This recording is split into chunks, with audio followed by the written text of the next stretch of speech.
अच्छा भाई, आज हम अपने एक नए टॉपिक को स्टार्ट करेंगे। बेसिकली हमारा एक इम्पॉर्टेंट टॉपिक है, उसको स्टार्ट करने के लिए हमें एक प्री रिक्विसाइट के तौर पे इस दूसरे टॉपिक को स्टार्ट करना है। और इसमें आप डिस्कस करेंगे हम ग्रेटेस्ट कॉमन डिवाइज़र, जिसे कहते हैं जीसीडी। जीसीडी आप जानते हैं क्या है? जीसीडी आपने अपनी इनिशियल क्लासेस में सीखा है। आप ये जानते हैं कि किसी दो नंबर को डिवाइड करने पे एक नंबर डिवाइडेंट होता है, दूसरा डिवाइज़र होता है। तो जीसीडी का ताल्लुक बेसिकली डिवाइज़र से है। अच्छा, हमने इससे पहले अपने पिछले लेक्चर्स में डिविजिबिलिटी सीखा था, डिवाइड करना सीखा था। एक नंबर किसी दूसरे नंबर को कम्प्लीटली तौर पे डिवाइड कब करता है और उसको डिवाइड्स हम कहते हैं, और किस तरह उसकी सारी कंडीशन एग्जिस्ट करती है, उससे रिलेटेड कुछ एक रिजल्ट्स हैं। तो मैं ये रिकमेंड करूँगा कि इस लेक्चर को समझने से पहले आप उन डिविजिबिलिटी के लेक्चर्स को अच्छी तरह देख लीजिएगा, ताकि ये आपको बहुत अच्छी तरह समझ में आ जाए।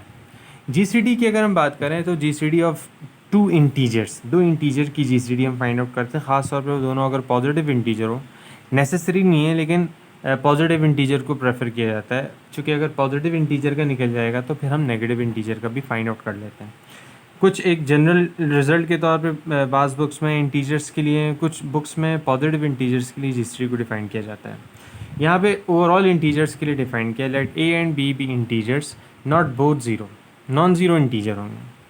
The largest integer d such that d divides a and d divides b is called greatest common divisor of a and B.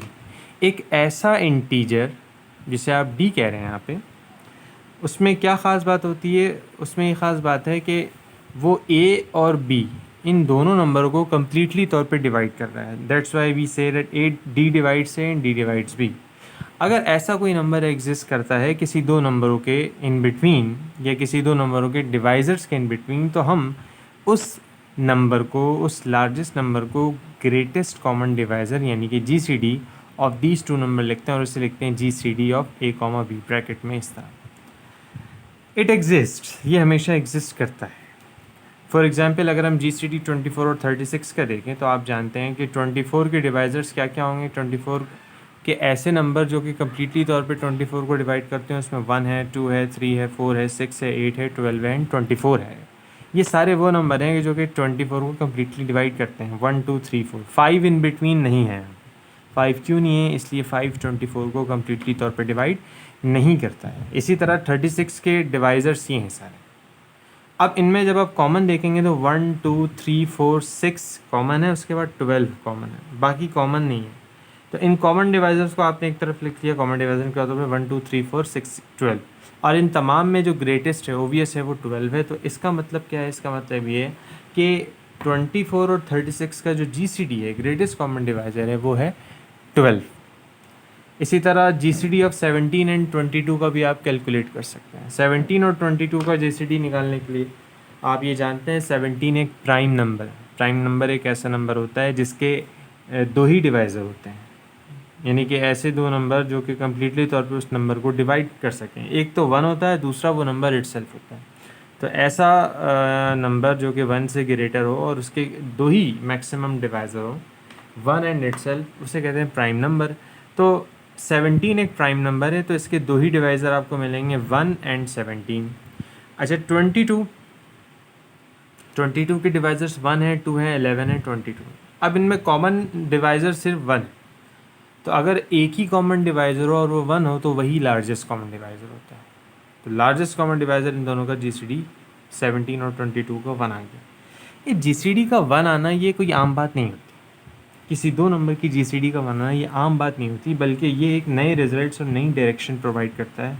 ऐसे दो नंबर जिसकी GCD की वैल्यू 1 आ जाए, उन दोनों नंबरों को रिलेटिवली प्राइम नंबर कहते हैं। Relatively prime. अच्छा, ये रिलेटिवली प्राइम का ताल्लुक प्राइम नंबर से नहीं होता, इसका ताल्लुक GCD से होता है। अगर दो नंबरों की GCD की वैल्यू 1 है तो वो दोनों नंबर रिलेटिवली प्राइम होंगे। इसको अगर फॉर्मली हम देखें, right now here, suppose that the integers a and b are relatively prime if their GCD is 1। ऐसे दो इंटीजर, जिन कोई भी दो इंटीजर्स हो अगर वो कहलाएंगे रिलेटिवली प्राइम अगर उनकी जीसीडी की वैल्यू 1 होगी। तो आप देखें यहाँ इस डेफिनेशन में प्राइम का कोई ताल्लुक नहीं है, तो रिलेटिवली प्राइम का कॉन्सेप्ट जीसीडी से रिलेटेड होता है। अभी हम आगे चल के इसके मज़ीद ये देखते हैं कि देखें इस रिमार्क में कह रहे हैं कि relatively primes are not necessarily prime. Relatively prime numbers का प्राइम होना नेसेसरी नहीं है। क्यों नहीं है? जब हम देखते हैं 17 और 22, इन दोनों की जीसीडी की वैल्यू आप निकालें तो इन दोनों की जीसीडी की वैल्यू 1 आएगी। तो इस तरह 17 और 22 ये दोनों की दोनों रिलेटिवली प्राइम है। इसमें 17 प्राइम नंबर है लेकिन 22 प्राइम नंबर नहीं है। इसी तरह जब आप जीसीडी 22 और 35 का निकालेंगे तो आप गौर कीजिएगा 22 और 35 में कोई भी कॉमन डिवाइज़र नहीं मिलेगा आपको सिवाय 1 के, तो इनका जीसीडी भी आ जाएगा 1। तो इस तरह 22 और 35 ये दोनों भी रिलेटिवली प्राइम कहलाएंगे। अच्छा, अगर गौर करें इन दोनों में ना ही 22 प्राइम नंबर है ना ही 35 प्राइम नंबर है, चूँकि इनके डिवाइज़र्स 2 से ज़्यादा हैं। तो रिलेटिवली प्राइम का बेसिकली ताल्लुक़ प्राइम नंबर से नहीं होता, बल्कि रिलेटिवली प्राइम का ताल्लुक़ इसके जीसीडी की वैल्यू से होता है। तो जीसीडी का 1 होना ये रिलेटिवली प्राइम को अप्रोच करता है।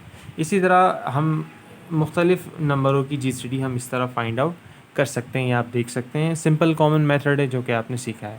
जीसीडी फाइंड आउट करने के और कई वेज़ हैं, लेकिन फ़िलहाल हम उसको डिटेल में भी पढ़ने नहीं जा रहे। एक इम्पॉर्टेंट तरीका है जीसीडी को फाइंड आउट करने का, वो है यूक्लिडियन एल्गोरिथम को यूज़ करके या डिवीजन एल्गोरिथम को यूज़ करके। तो यूक्लिडियन एल्गोरिथम को यूज़ करके जो जीसीडी फाइंड आउट करने का तरीका है वो हम आगे चल के उससे डिस्कस करेंगे। That's it.